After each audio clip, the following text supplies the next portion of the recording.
मारती है ना पत्थर में।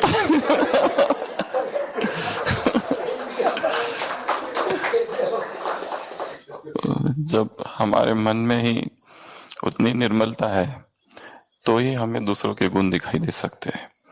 यदि हमारे मन में अहंकार का पर्दा है तो हमें दूसरों का कुछ भी दिखाई नहीं देता। तो जैसे अभी वो 2003 की बातें कर रहे थे, हमको भी याद आ रहा है जब हम एकदम नए नए आए थे तो हमें तो यहाँ का कुछ भी पता नहीं था, कुछ भी मतलब कुछ भी नहीं। हम सीधा आ गए थे, सीधा बाबा मिलन 30 नवंबर 2003 घर गए और घर से वापस आ गए 15 दिसंबर 2003 हॉस्पिटल ज्वाइन किया। और जब आ रहे थे ऊपर, एक भाई हमारे साथ थे, नागपुर के एक समर्पित भाई है, प्रेम भाई। तो वो पूछने लगे तुम कहाँ जा रहे हो? तो हमने कहा ऊपर ग्लोबल में। तो हमारी उम्र तो 21-22 साल ऐसी कुछ थी। तो उन्होंने कहा कहाँ रहोगे? हमने सोचा, हमने अभी पूछा ही नहीं किसी से रहना कहाँ है, पर सोचा था जब फर्स्ट टाइम जब बाबा मिलन किया था फर्स्ट एंट्री, तो जाते जाते वो शंकर मठ दिखा था। हमने सोचा वहां रह लेंगे, अगर ये लोगों ने कुछ रहने का दिया नहीं तो उस मठ में रहेंगे जरूर। तो वो भाई ने पूछा अच्छा तो तुम्हारा सामान किधर है? तो सामान तो हमारे पास था ही नहीं, बस एक पॉलीथीन थी और जिसमें कुर्ता पैजामा दिया था वो शांतिवन के सामने से। तो उन्होंने कहा ये है बस। तो फिर तो तुम वहां क्या करोगे मैंने कहा डॉक्टर। तो उन्होंने कहा अच्छा तो तुम्हारे जूते वगैरह नहीं है? तो मैंने कहा चप्पल है बस, और चप्पल भी टूटी हुई।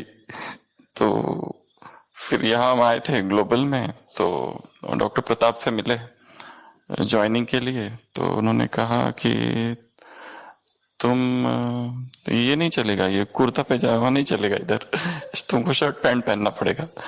तो हमने कहा वो तो हमारे पास है नहीं। तो वो किचन के घनश्याम भाई थे, उसको बुलाया, एक डॉक्टर आए हैं तो उसके पास कुछ भी नहीं है। पहले उसको थोड़े कपड़े दिलाओ। तो फिर कपड़े दिलाए, वो घनश्याम भाई हमको लेके गए मार्केट। तो फिर हमने ज्वाइन कर लिया। फिर हमारा पहला दिन था, तो हमको ये नहीं पता था कि ये मुरली वगैरह क्या है। तो हमारे पास डॉक्टर मुरली थे, तो हमने उन डॉक्टर मुरली से पूछा कि ये मुरली इधर होती है क्या? तो उन्होंने कहा अरे ये हेडक्वार्टर्स है, यहीं से तो सब जगह जाती है। तब हमको पता चला अच्छा यहाँ से है। तो हमने पूछा आप कितने बजे जाते हो? तो उन्होंने कहा 3 बजे जाता हूँ मैं। तो कहा हम भी आएंगे। तो ज्ञान का दूसरा दिन ज्ञान में आने का, तो हम भी आ गए। तो आए और फिर सोफा पे बैठ गए ओम शांति भवन में, पर देखा कुछ लोग सामने बैठे हैं, डॉक्टर श्रीमंत, ये सुशील भाई, वो मुन्ना भाई, तो ये लोग सामने बैठे थे। हमने कहा उनके बाजू में जाके बैठते हैं। तो उनके बाजू में जाके बैठ गए। और फिर सीधा दादी प्रकाशमणि आई और मुरली चालू हो गई, मीठे बच्चे अब तक तुमने जो पढ़ा है वो भूल जाओ। तो हमको एकदम डर लगा, ये पहले तो है कौन? और फिर हमने पीछे देखा कि किसको कह रहे हैं। तो हमको लगा जैसे मुझे कह रहे हैं, क्योंकि हम पढ़ के आए थे बहुत सारी चीजें। तो फिर मुरली भी पूरी हो गई और फर्स्ट डे था हॉस्पिटल का। इसके पहले भी सुनाया है, रामनाथ भाई एडमिट हो गए P1 वार्ड में। तो उनको देखने फिर दादी जानकी आ गई। तो हम वहीं खड़े थे, हमारा फर्स्ट डे था। तो दादी जानकी ने कहा ये कौन है? प्रताप सर ने कहा ये हमारे नए डॉक्टर आए हैं। तो दादी ने ऐसे देखा, फिर ऐसे हाथ रख दिया, हमको पता नहीं था ये कौन है। तो दादी ने कहा अच्छा ये है राज ऋषि। फिर हम हॉस्पिटल में ज्वाइन कर लिए। और फिर और किसी से पूछा आप लोग कितने बजे जाते हैं? तो उन्होंने कहा कि हम लोग तो 3 बजे जाते हैं, किसी ने कहा 2:30 बजे जाते हैं, किसी ने कहा हम 2 बजे जाते हैं, किसी ने कहा 1:30 बजे जाते हैं। हमने कहा हम भी जाएंगे, करना क्या है पता नहीं। और फिर 1:30 बजे पीछे से पैदल, और फिर वो कुटिया का दरवाजा खोलते थे। संजय भाई थे, तो संजय भाई दरवाजा खोलते थे हमारे लिए। और वो इतना गहरा अनुभव होता था। हम 1.5 साल इधर रहे थे, पर कभी किसी से बात करने की इच्छा नहीं होती थी। और इतना मतलब हाँ,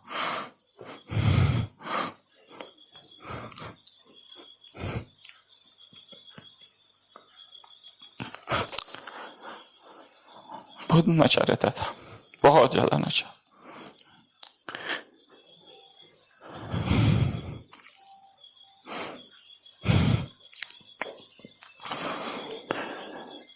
और सुशील भाई मिलते थे, और भी बाकी लोग थे उस समय, वो खाली दूर से मिलते थे, तो हमको बहुत खुशी होती थी इन सबको देखकर। पर हमको ऐसा लगता था ये लोग बहुत बहुत ऊंचे लोग हैं, तो हम बात न करने का कारण ये था कि हमको लगता था हम बहुत कैसे बात करें इनसे मतलब ये लोग इतने समय से है यहाँ पर, और इतना हमको ये था खुशी और ये नशा मधुबन का, पर बताने से डरते थे। एक बार किसी ने पूछा भी था तुम कब से ज्ञान में हो, तो हमने कहा था युक्ति युक्त बोलना पड़ता है इधर तो वैसे तो एक ही दिन हुआ था ज्ञान का, तो हमने कह दिया था 1 महीना। तो उसने कहा 1 महीने में मधुबन आ गए, तो हमको एकदम ही डर लग गया ये कहीं निकाल ना दे, तो फिर हमने उसको बढ़ा दिया 6 महीना कर दिया। फिर किसी ने पूछा तुम कब से हो इधर, तो हमने कहा 6 महीने से, तो बोले 6 महीने में मधुबन भी पहुंच गए, तो वापरे हमको तो और डर लगा, तो हमने फिर अगली बार 1 साल कर दिया तो कब से हो, तो हमने कहा 1 साल से। अच्छा अच्छा 1 साल से, कौन सा सेंटर, वो भी एक प्रश्न था, कोई सेंटर था ही नहीं, सीधा यहीं पहुंच गए थे। तो वो 1.5 साल जो था वो बहुत बहुत मतलब इतना भयंकर नशा था कि क्या करूं और क्या नहीं, मतलब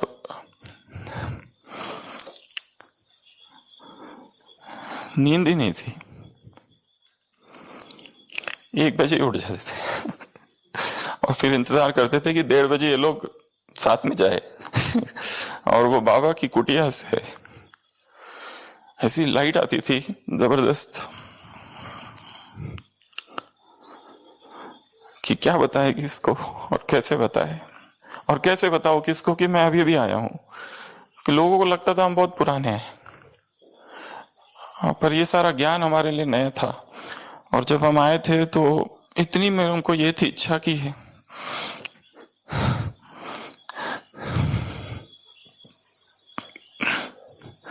कि अव्यक्त मूल्यों को अध्ययन करे, तो हमारे पास पैसे नहीं थे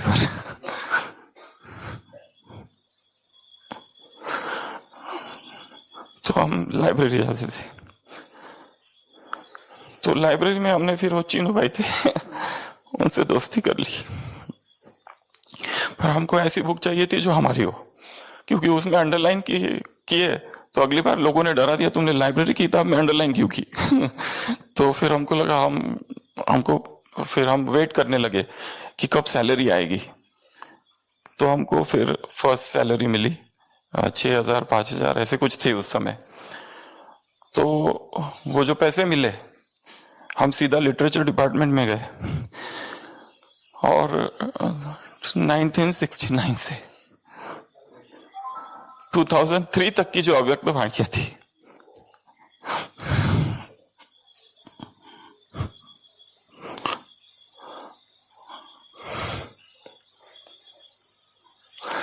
वो सारी की सारी खरीद ली, और फिर वो सारी ली,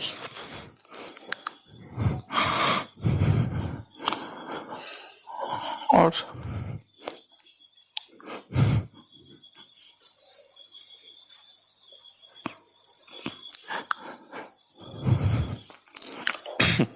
सबसे बड़ा दुख ये था कि हमको बहुत लेट हो गया है,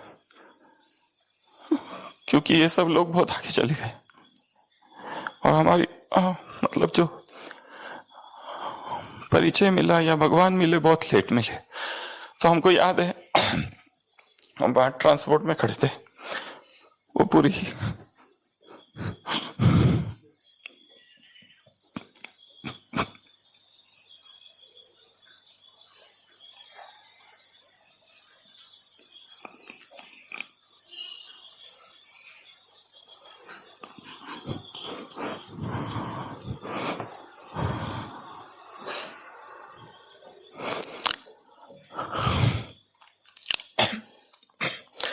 पूरी अव्यक्त मूल्यों का सेट हमारे पास था, और हमने ये सोचा था अब इस भगवान को छोड़ूंगा नहीं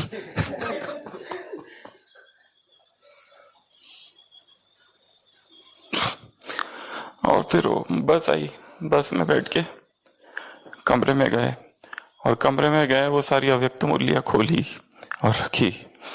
और फिर हमको लगा कि ये जो भाषा है, ये हिंदी है, ये हमको नहीं समझ आती है। कोई मिले जो हमको ये समझाए, कोई मिले जो ये बताए ये क्या है, कौन समझाएगा हमको। तो जैसे बताया सुशील भाई ने, यहाँ सुबह क्लास होती थी, हम यहाँ आके बैठते थे, चुपचाप बैठते थे और चले जाते थे।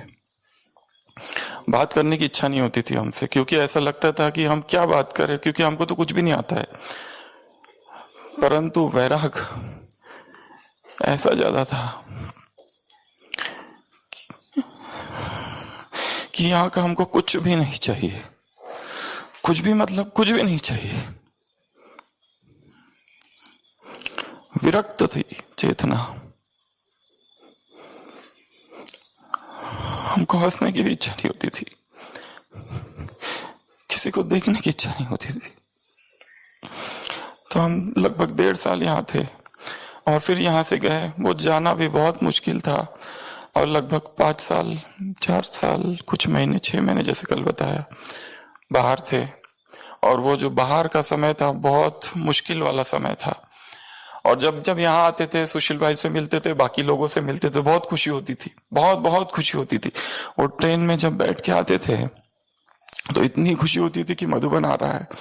और वो जो गीत था बजता था, कितना सुंदर कितना प्यारा। और जब लास्ट में 2010 में 10-10-10 को वापस आ गए, तब तो ऐसा था कि क्या करूं और क्या नहीं। और जब पूरे बाहर थे मधुबन के, ऐसा एक दिन नहीं था कि हमने कोई गीत नहीं लिखा, कोई कविता नहीं लिखी कि हे मधुबन मैं कब आऊंगा कब आऊंगा। निर्भर भाई साहब से मिले थे, उन्होंने कहा था कि वहां बैठकर ये सोचो कि यहाँ आके तुम्हें क्या करना है। तो हमने वहीं बैठे बैठे सोचा था कि हमें करना क्या है। वो पूरा विश्व दिखता था आंखों के सामने, कैसे मैं इनको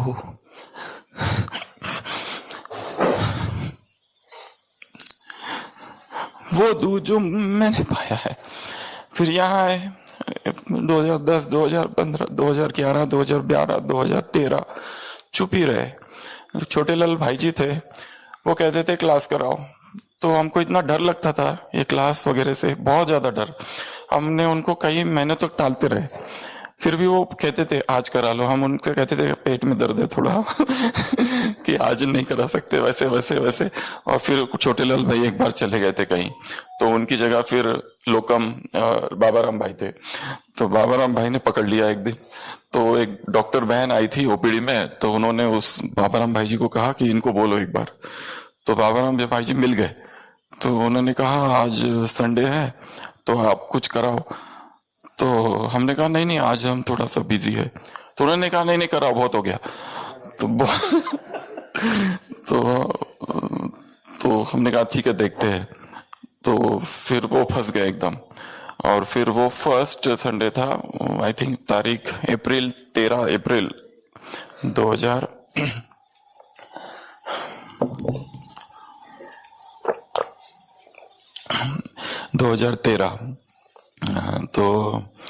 तो भी इतना, तो हमने कहा आप करना क्या है, क्योंकि कभी बोला नहीं था। तो फिर हम बाबा के कमरे में बैठे, और फिर बाबा से कहा क्या करूं मैं, कौन सा बहाना बनाऊं क्योंकि पेट दर्द सब हो गए, इनका भी कौन सा नया बनाऊं। और वो टाइम हो गया ऑलरेडी 5, क्योंकि 5 बजे अभी से बोल दूंगा ताकि वो दूसरों को बोल सके, ताकि मैं छूट जाऊं। तो फिर जैसे उस बाबा के कमरे में इतना पावरफुल जैसे ये हुआ। और उस बीच में एक बार ऐसा हुआ था कि मोहिनी बहन मुंबई में थी, तो उनको लेकर हम आ गए थे 2010 में एम्बुलेंस से और फ्लाइट से। तो बाबा ने बीच में बुलाकर कहा था कि डबल डॉक्टर हो तो डबल सेवा करनी है।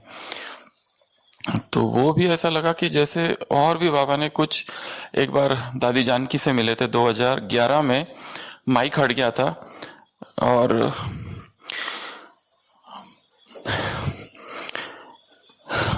बाबा ने दादी के बारे में पूछा हमसे। फिर हमने दादी के बारे में बताया, और बताना जब पूरा हो गया तो माइक हटा दिया गया, और फिर दादी भी चली गई, और फिर हम थे और बाबा थे। तो वो कहीं पर भी रिकॉर्ड नहीं हुआ।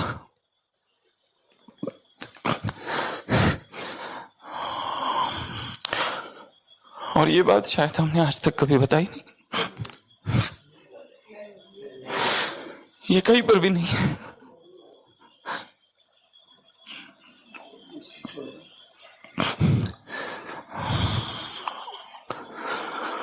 और बाबा कुछ और बोल रहे थे, पूछ रहे थे दादी, तो हमने कहा दादी अभी ठीक है, दादी की तबीयत, और माइक कट गया।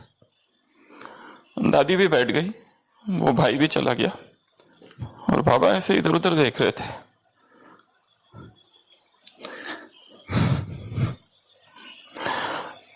और एक छोटा सा वाक्य था,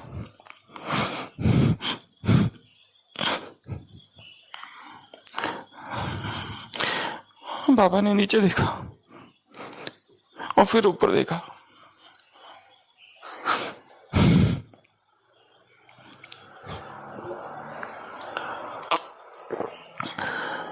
और कहा बस ब्राह्मणों को जगाओ।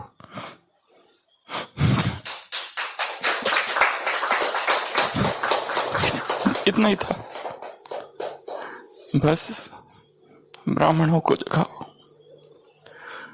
और वो कह दिया, और हम एकदम से, और फिर वो भाई आ गए, सब आ गए एकदम, और इतनी भीड़ हो गई वहां पर, और हट गया, फिर मना हम भी दूर हो गए। तो हम जब बैठे इधर बाबा के कमरे में, तो ऐसा हुआ कि हम क्या करें। तो वो बाबा की आवाज थी, या हमारा ही अपना ही चिंतन होगा शायद, या क्या था पता नहीं, परंतु वो आवाज ने हमसे कहा कि जब तुम बोलोगे तो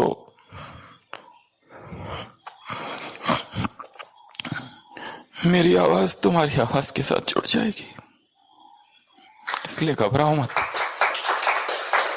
और तब से ये एक सिलसिला चालू हुआ। फिर छोटेलाल भाई जी आ गए, और मुझे छोटेलाल भाई की एक बात इतनी विशेष लगती है, उनके हमने अनुभव पढ़े हैं, बुक्स में पढ़े हैं, मम्मा के साथ के, वो इतने सीनियर है हमसे, पर हमको लगता है इतने बड़े व्यक्ति हमसे कहते हैं, जबकि क्लास कराओ तो हमको ऐसे अंदर से होने लगता है कि मतलब ये क्या है, ये कैसा है, मतलब ये, मतलब हम उनसे इतना चुप रह के दूर से उनसे सीखते हैं। वो जब भी हमसे कहते हैं, हम केवल एक शब्द में कहते हैं जी भाई जी, पर अंदर से ऐसा लगता है कि इतना बड़ा व्यक्ति हमसे ये कह रहा है, हम कैसे रिस्पॉन्ड करें, कुछ बोलते ही नहीं आता है, सिर्फ हाँ कह देते बस और चुप हो जाते। तो यहाँ पर जो भी है, मतलब चाहे चंद्रशेखर भाई, जो भी जितने भी भाइयों से हम मिले यहाँ पर, वो जब भी हम आए, सुशील भाई से ही जब भी हम मिलते थे, वो 2 मिनट की मुलाकात होती थी बस, पर वो इतनी खुशी वाली मुलाकात होती थी 2003 की, जब भी वो एक अलग ही मुलाकात होती थी। वो हमको इतने सारे सामान दे जाते थे 1 मिनट में कि तू आप फरिश्ते हो, आप चल रहे हो, अरे वाह फरिश्ते से मुलाकात हो गई, अरे वाह पता नहीं क्या हो गया, आज फरिश्ते मिल गए, मतलब ऐसे बोल देते थे कुछ, तो एकदम ऐसा पूरा छक्का लगा देते थे। तो इतनी खुशी होती थी। तो जब भी आते थे यहाँ पर, वो नीचे मंगेश भाई थे, उनके कमरे में मिलते थे, कभी कमरा बेड, दोनों बेड ऑक्यूपाई होते थे, हम नीचे सो जाते थे, हमको नीचे सोने में बहुत अच्छा लगता था। तो कभी मंगेश भाई होते थे, तो एक बार एक ट्रांसपोर्ट के भाई आ गए, तो उनका कुर्ता लटका था, हमको लगा हमारा है, हम उनका पहन ली और चले गए, हमको क्या पता। तो वो आके ढूंढ रहा है अपना कुर्ता, फिर किसी ने बताया तुमने किसका कुर्ता पहन लिया।